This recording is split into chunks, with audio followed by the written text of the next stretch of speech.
All right, are we ready?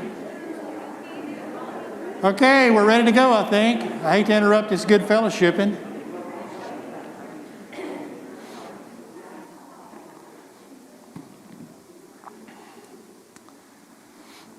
Very, very good. Well, good morning, church. It's good to be with you again. I appreciate the opportunity to preach a little bit ago, and I appreciate the chance to be a part of this class. I've come to do 2 or 3 things. No, I need to back up. Yeah. I've come to do 2 or 3 things today. This is your ministry. What I'm about to show you is your radio stations. Would it please you to know that while we've been together this morning, that the entire world was covered with the gospel of Christ? Would that tickle anybody in the room? Well, that's exactly what's happened. At 3 o'clock in the morning, our time, the station in Alaska is turned on. The reason we're on at 3 o'clock in the morning, are y'all forwarding me upstairs? Are y'all, for some reason, this is going forward and I don't need it to. 3 o'clock in the morning is prime time in Russia and in China and down the Pacific Rim. So that's why we went on the air at 3 o'clock in the morning. So while we've been together, the entire world has already been covered with the good news about Jesus Christ. Well, Andy, the entire world is already covered with the gospel, Andy, because of the internet, and the answer is no. What's on your screen is a picture of where the internet is and where the internet is not. The lighted areas on the map is where the internet is, and the dark places is where the internet is not. Why wouldn't some of those countries want to have the internet there? They don't like the Western world coming into their places. There are many, many places where it's blocked. There are many, many places like China that is highly monitored. But the dark places on the map is where we focus our signal. The uniqueness of World Christian Broadcasting is this. We target those places where missionaries can't go or where we don't have enough. So that's why 35 years ago we went to Russia and to China, because you couldn't go into that part of the world. And I'll tell you about Madagascar in a second, but that kind of explains kind of where we go and how we go. For those of you that don't know about our history, how we got started, at the end of World War II, Roosevelt was going to go to the Yalta Conference. He needed a way to communicate back to the White House. You could communicate straight line back then, but not on the other side of the globe. He commissioned a second lieutenant to come up with a way to communicate to the Yalta Conference. He came up with the tool of shortwave radio. That second lieutenant was Brother Maurice Hall. Anybody in the room know Brother Maurice Hall?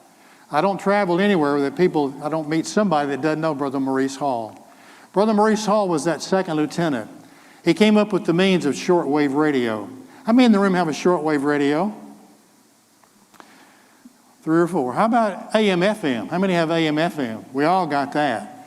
Well, outside America, there are 3 billion shortwave radios. That's why we use shortwave radio, because everybody outside America has got one. And Brother Maurice is the one that began that dream, began that idea. I want to bring you greetings from Franklin, Tennessee. Many of you have been in that building right here. There's nothing fancy about our offices there. It's just a one-story. We don't have any golden chandeliers hanging in our office. But this is where it all takes place. All of our taping is done in this building. I used to show this slide with snow on the ground, because I wanted our guys up in Alaska to know we can grow snow too down here in Tennessee. But our building there is just a simple building, but right in the center is 4 studios.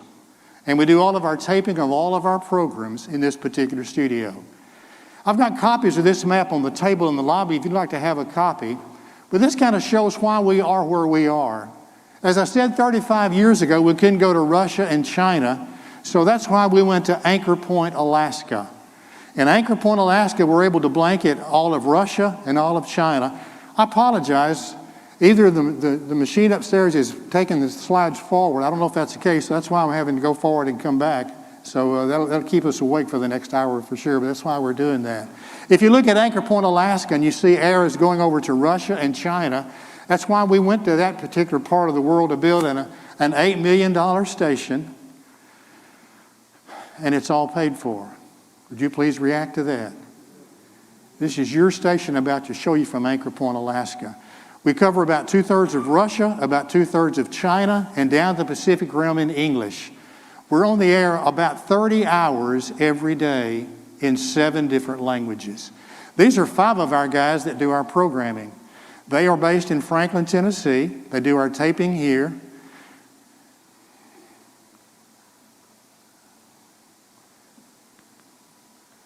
I think they're getting it straight upstairs maybe. You need a minute? Just 1 second. Got you. How about a question so far? Are we good shape so far? The station in Alaska, I'm going to show you 5 families that take care of our station there. 5 families take care of our station in Alaska. There's almost 18 to 20 people that work in the office in Franklin. And then I'll tell you about Madagascar in the future. What I want you to realize is the uniqueness of our work as we target those places where missionaries can't go or where we don't have enough. That's why we went to Russia and China 35 years ago. We just celebrated 37 years of broadcasting from Alaska, and we're able to cover, we've literally heard from the entire world from our station in Alaska. And this is your radio station. And I want you to ask questions and feel really good about the ministry coming out of there, because it literally covers the entire world. I mentioned the shortwave radios, that there are 3 billion shortwave radios. Studies show that in the world, 1 billion of those are always on with an average audience of 3. If there are 3 billion shortwave radios out there, 1 billion are always on with an average audience of 3. It's the best way to reach the masses of the globe, because everybody outside America has a shortwave radio. It's not a weird radio, it's just the way it receives the radio signals. WSM sometimes will send the signal, send out Rando Opry on Saturday night, as far as that transmitter will send it. An FM signal kind of goes hill to hill. If you live on the other side of the hill, you might not get that signal. Shortwave literally bounces. Now, are we good? Are we good? I believe we're good. Here's 5 of our guys that do our programming. Rob Scobie does our English, Ed Ho our Chinese, Tony Tadros does our Arabic, Edith Udafia does our English into Africa programming, and Constantine does our programming into Russia. And here's the other 2 guys. The guy right in the center is Romulo Dante. He is our Portuguese guy. Andy, why did you do Portuguese? I'll tell you why in a minute. Rex Morgan, extreme right, does our Spanish programming.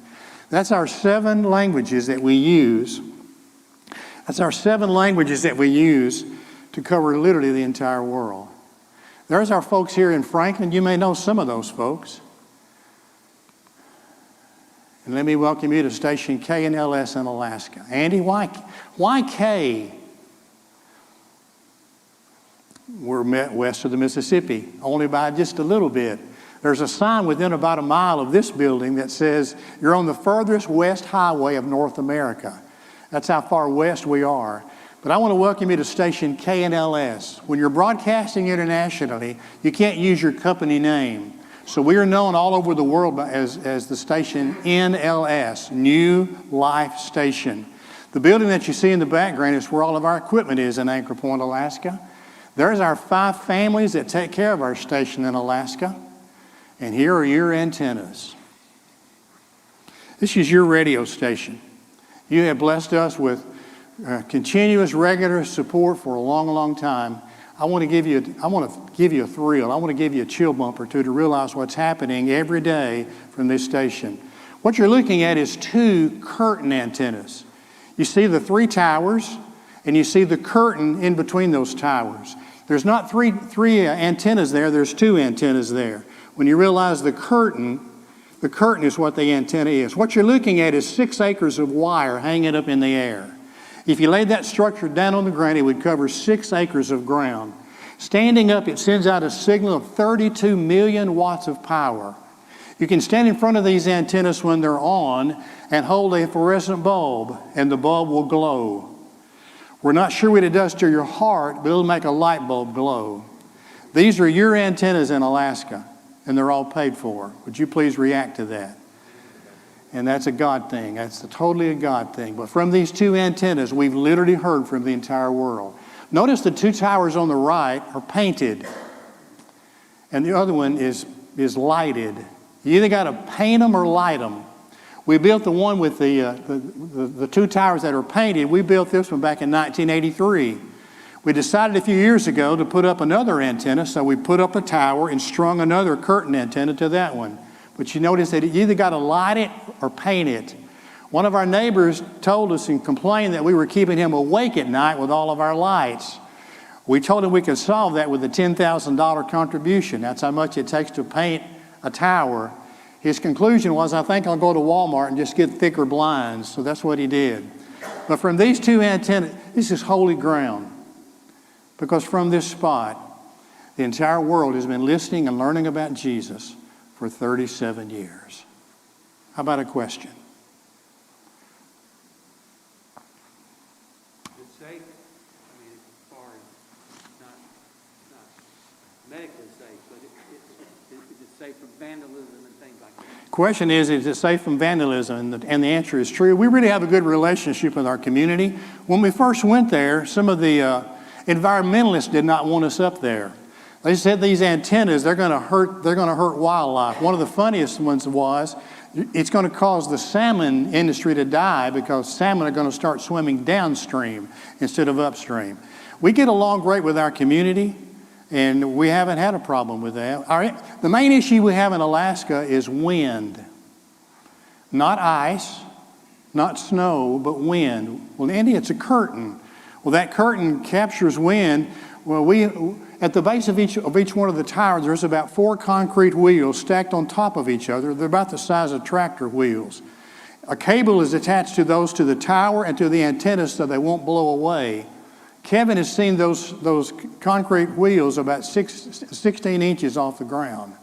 So we have issues with wind. We have issues with moose, an occasional black bear, and wind. That's our culprits there in Alaska that we got to prepare for. But we feel good about our community, and they're treating us pretty good. How about another question? Yes? What's the follow-up? Say somebody in Russia wants to respond. What happens next? His question is, what about follow-up? We have a response office in Hong Kong, China, and they send out people that want, Chinese material from that office.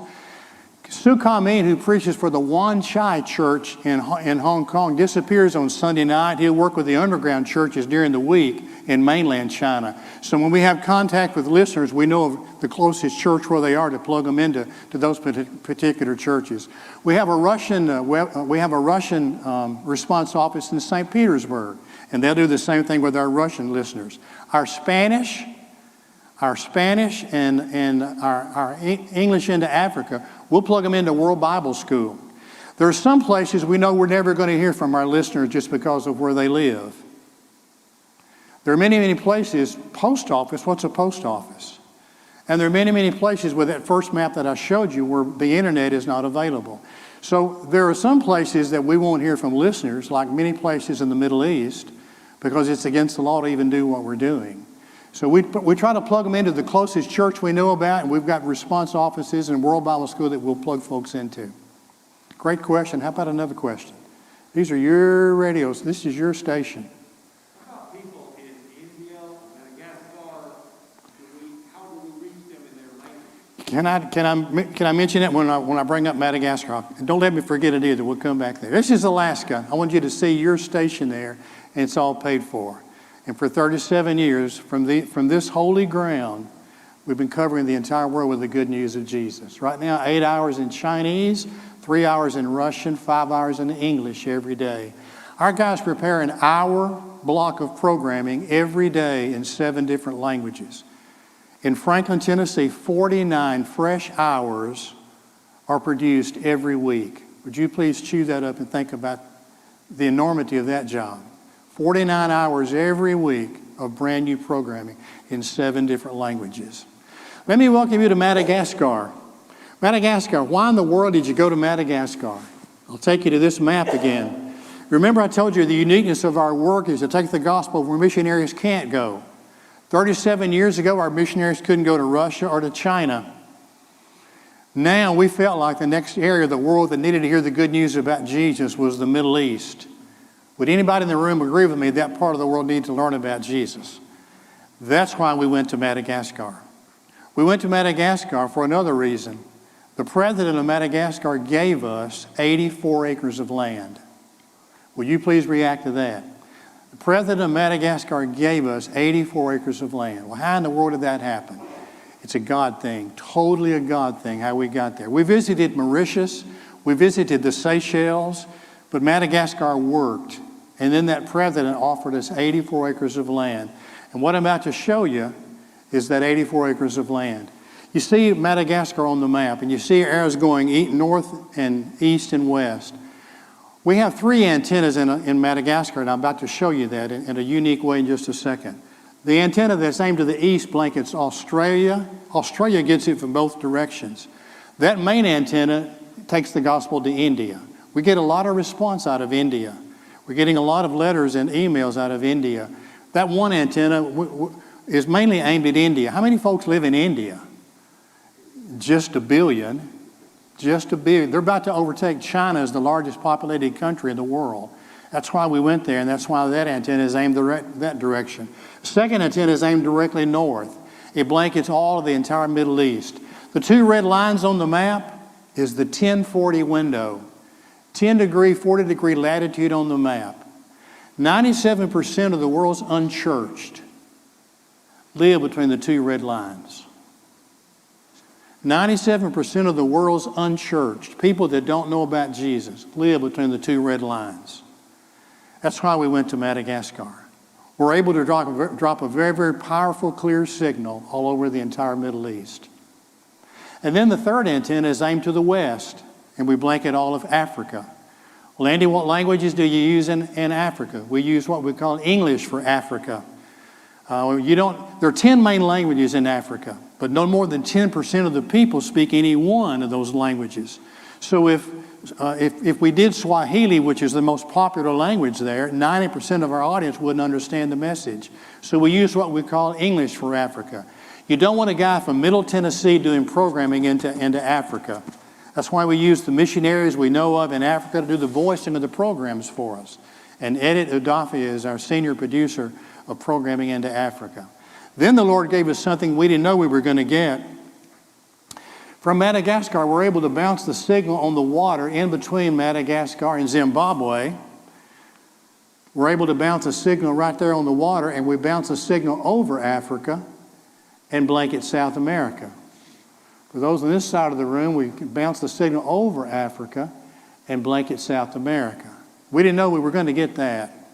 So when we were able to drop a signal there, that's why we started Portuguese, and that's why we started Spanish. Does that raise a question? These are your antennas. I welcome your questions. And Wyatt will do all the answering of the question. Wyatt's on our board, so I'll take the question. Wyatt can answer the questions. Right? Isn't that what you said? Are we good? This is not paid for yet? I'm sorry? This one is not paid for yet? Oh, it's paid. Yes, it's paid for. It's an $11 billion station, and it's all paid for. Would you please react to that? How could that be? It's totally a God thing.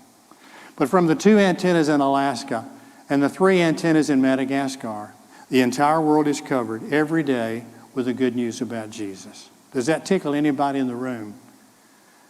I hope that it does. That old man wants to welcome you to MWV, Madagascar World Voice. Again, you can't use your company name, so there we are known as Madagascar World Voice. Ladies, can you see the flowers? Can you tell that a lady was a part of helping get everything going over in Madagascar? I'm going to tell you some other things too in just a second. That's our guys that built the $11 million station. They are a great, great bunch of guys that did great, great work together. And there's our campus. Let me take you on a little tour of our campus. We have to do our own electricity there. And the building that you'll see on the right in just a second contains our generators. We've got 3 large generators. The other buildings that you see, the one right in the center, is where all of our equipment is that we send out the programming. The first building on the right that you see, with the blue top there, of course, we built a small staff home for Kevin and Nancy Chambers when they would go there to work and build the station there. There's our towers in the background. There are 3 curtain antennas stretched in between those towers. Really why I came today is we're needing some bulbs to be changed on that antenna. I'm really just hoping I can have some volunteers. That's really why I came. I want you to see this unique view of your station in Alaska. That's a sunset in Madagascar among the 4 towers and the 3 curtain antennas.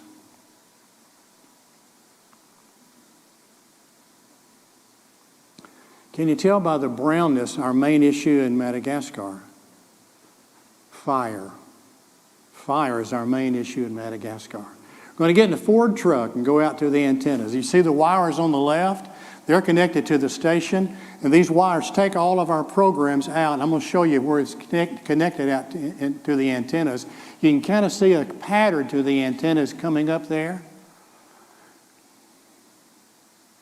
Again, another sunset. There's a picture of another picture of our campus. If you saw the tanks there were 65,000 liter tanks for diesel fuel. We power our generators there by diesel fuel. Homer Electric loves us in Alaska. We are, of course, their #1 user of electricity. We couldn't get them to run a wire down to Madagascar. I don't know why they wouldn't want to do that. But in Madagascar, the electricity there is not trustworthy, so we have to do our own electricity. There was our front gate right there. About a quarter of a mile up this particular road is up to our buildings. That's a good picture there to show you how dry and arid the climate is there and why fire is the main issue. There's the staff home that we built for Nancy and Kevin Chambers to live in. They were there 96 months over the last 12 years. There's our tanks right there.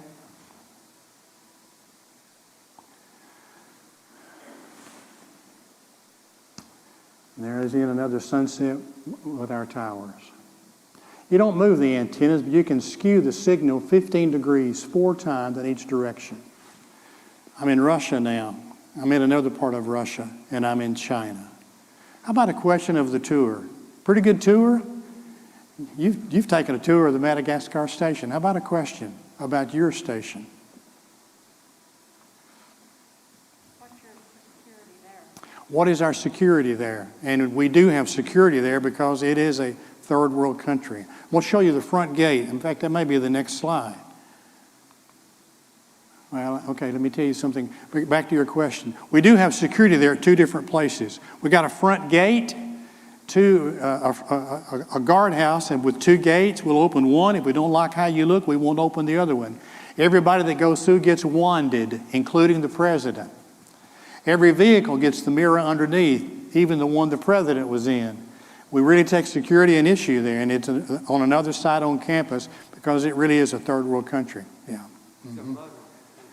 I'm sorry? Muslim country? Only about 7% are Muslim in Madagascar. Only about 7%. Are we good? Let me tell you what the Lord is doing with our Madagascar station in Arabic. Voice of Hope is not connected with us. They built a radio station in Israel. I'm very jealous of their address. Their antennas are on the banks of the Sea of Galilee. I think that's pretty neat to have have an address of the Sea of Galilee when you're telling the world about Jesus. Voice of Hope, when they heard our Arabic programming, they asked permission to play our Arabic programming 2 hours every day free. How long did it take us to make that decision? And the neat thing about their footprint is it covers the hottest spots in the Middle East. Israel, Jordan, Syria, Iraq, the hottest spots in the Middle East, their signal covers. Our signal hits it, but we have additional programming through Voice of Hope, that additional 2 hours every day.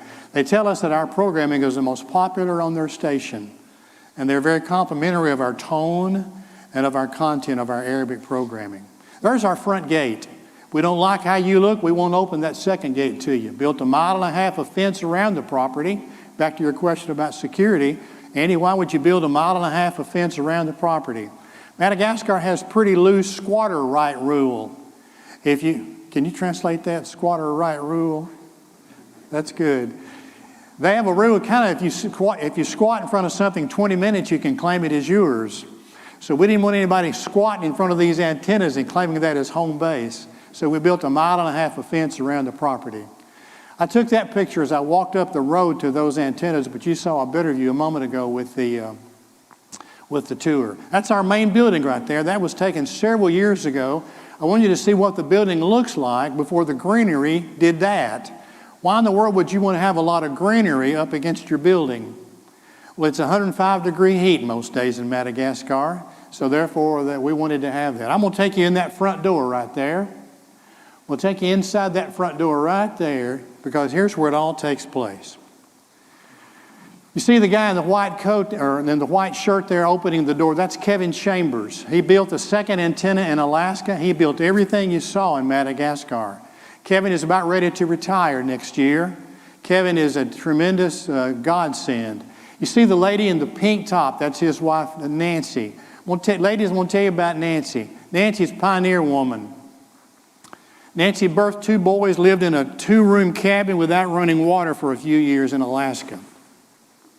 Kevin cut the logs and built them a nice log home. I was sitting in that home the very first visit I made there. He has a bay window looking out over Cook Inlet. We're sitting there drinking coffee after Sunday dinner. Nancy got up from the table and shouted as she looked out the window, "Magpie, magpie!" There were 2 magpie birds eating her beautiful, beautiful flowers. She walks through she went back to the bedroom, walked back through with a shotgun, walked out on the deck and dropped those birds. When she came back in, I said, "Okay, Nancy, whatever you say." Pioneer woman. But Nancy is also master violinist for the Alaska Symphony Orchestra. Nancy is a neat lady. I'm glad she married Kevin. We're glad Nancy was a part of this team. They made a really great team. I mentioned they rode with her 96 months. Their home is Alaska. He's our main engineer in Alaska. Would there be any challenge living in Alaska and living in Madagascar? Over the last 12 years, they were there 96 months building the station that you saw in Madagascar. I'm going to turn you around and take you up the steps. Right over Santa Claus's shoulder there is where it all takes place. And through the windows there, you see 2 transmitters. You see 2 transmitters. They're about 25 feet long, about 8 feet high, about 8 feet thick. They're $1 million apiece. And we have 2 of those in Madagascar. Santa Claus is looking through a window at a bulb that costs $50,000 to replace. How often would you want to replace that bulb? Kevin is appreciated worldwide among the shortwave industry world because he has come up with a way to get longer life out of that bulb. Kevin Chambers is a good guy. We're really glad he's been a part of our team. There's Max in our generator room. Remember, I mentioned that we have 3. There's one sitting about right there. There's one that's sitting about right there. And he is our generator room guy. As I said earlier, we couldn't do, the electricity there is not really trustworthy. So we have to do our own electricity. We thought about wind, couldn't afford it. We thought about solar, couldn't afford it. So diesel fuel, we can get all that we need in Madagascar. Every 3.5 weeks, I got a $25,000 bill for diesel fuel. Our cost in Alaska is about $170 per day for electricity. In Madagascar, it's about the same. So multiply times 365. That's one of our biggest items there just to supply the programs. There's again the campus. We built the tool shed and the bathhouse. There's the 2 65,000-liter tanks that the guys built, and that's where we store our diesel fuel.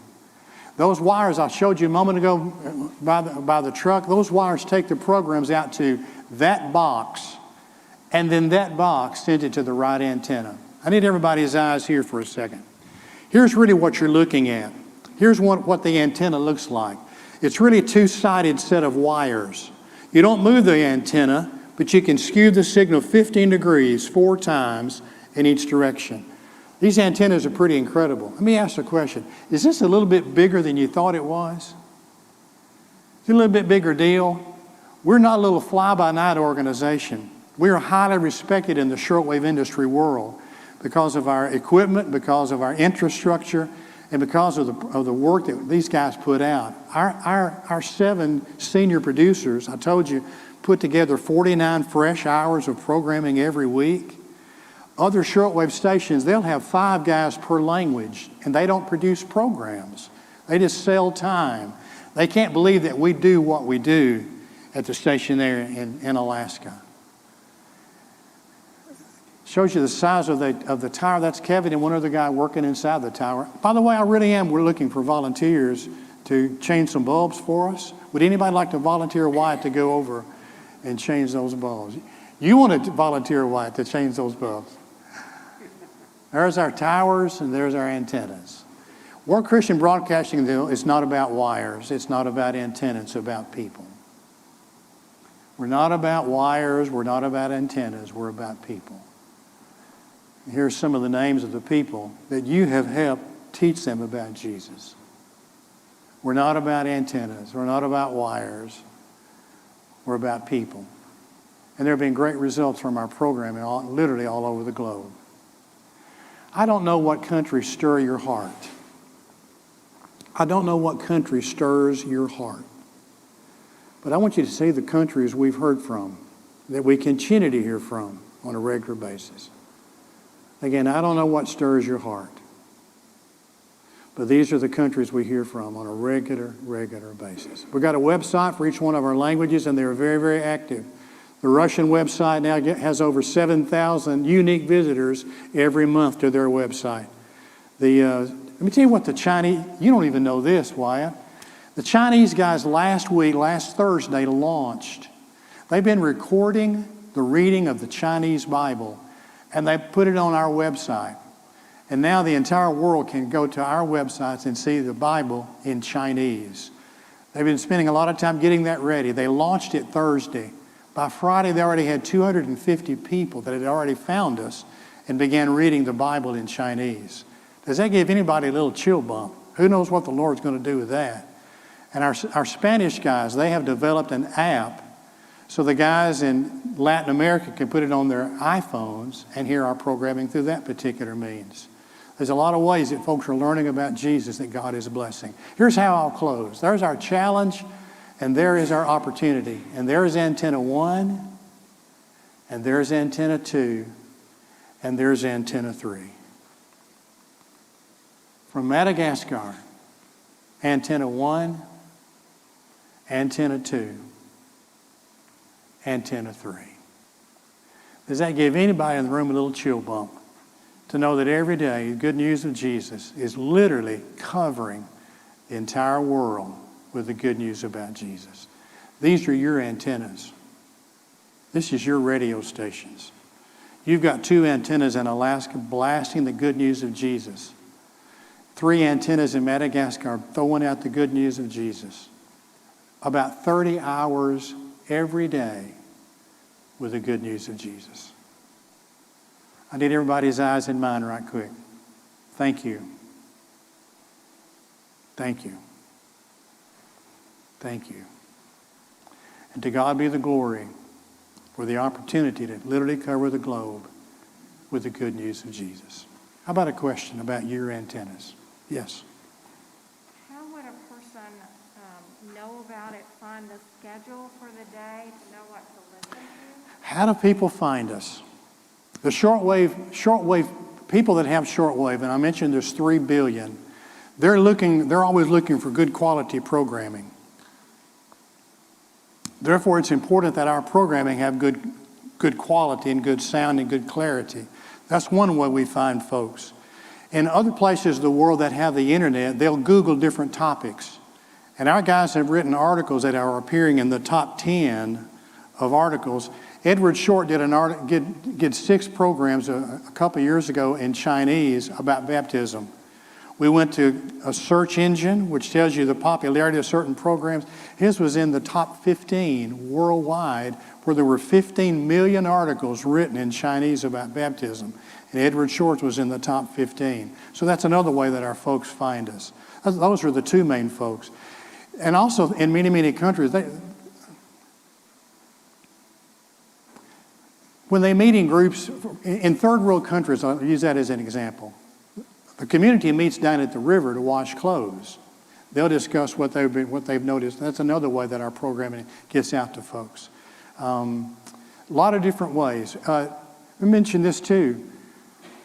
Every now and then our programs get jammed, which means a government will find your frequency, send in loud noise or loud static, and drown out your signal. Russia used to do that a lot before the wall came down. China still does it every now and then. When a country blocks our signal, how should we feel? We giggle, because that means we're saying something worth being blocked. We also giggle because it's pretty expensive and very difficult to do. Well, Andy, don't you lose listeners? Nope. We just change frequencies and keep right on broadcasting. Here's the best way I can explain it. Here in Nashville, CBS is Channel 5. If you go to Lexington, Kentucky, and you're looking for CBS, will you find it on Channel 5? You'll find it on another, but you'll start at Channel 5 and look right above and look right below to find the CBS in Lexington, Kentucky. Same way with a shortwave listener. They know that's going to happen, so they'll look right above or right below when something like that happens. How about another question? In Madagascar itself, how would I tell a listener there, a person there, to pick up the broadcast? I didn't hear it. In Madagascar itself, how would I tell a listener there to pick up the broadcast? Website has all of our frequencies. On our programming, we mention the frequencies. So those are two different ways that people would find out about which frequency to find us. Two main ways. Besides lessons, do you do interviews, testimonies? Great question. What's our format? We don't do 30-minute sermons. We don't do hour-long sermons. How many in this room listen to 30-minute sermons during the week? Me neither. And that audience doesn't either. So we use what we call a magazine-type format.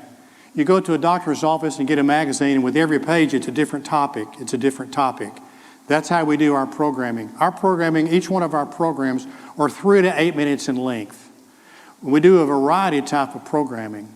We've got to develop trust with you. You've got to trust that. We've got to develop a friendship. So we're going to have a few programs of 3 to 8 minutes in length of things you want to know about. For example, into Africa, we might do a 3 to 5 minute program about malaria.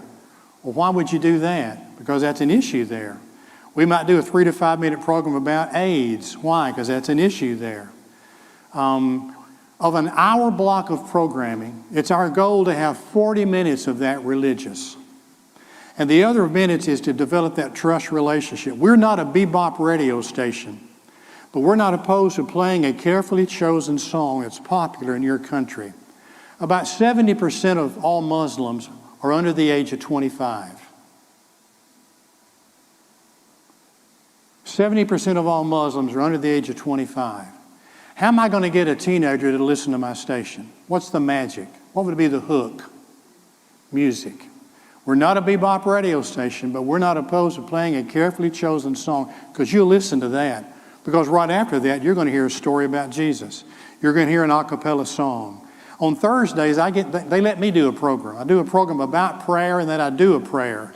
My friends ask me what languages I know. I tell them English and Southern, and I can do both of those at the same time.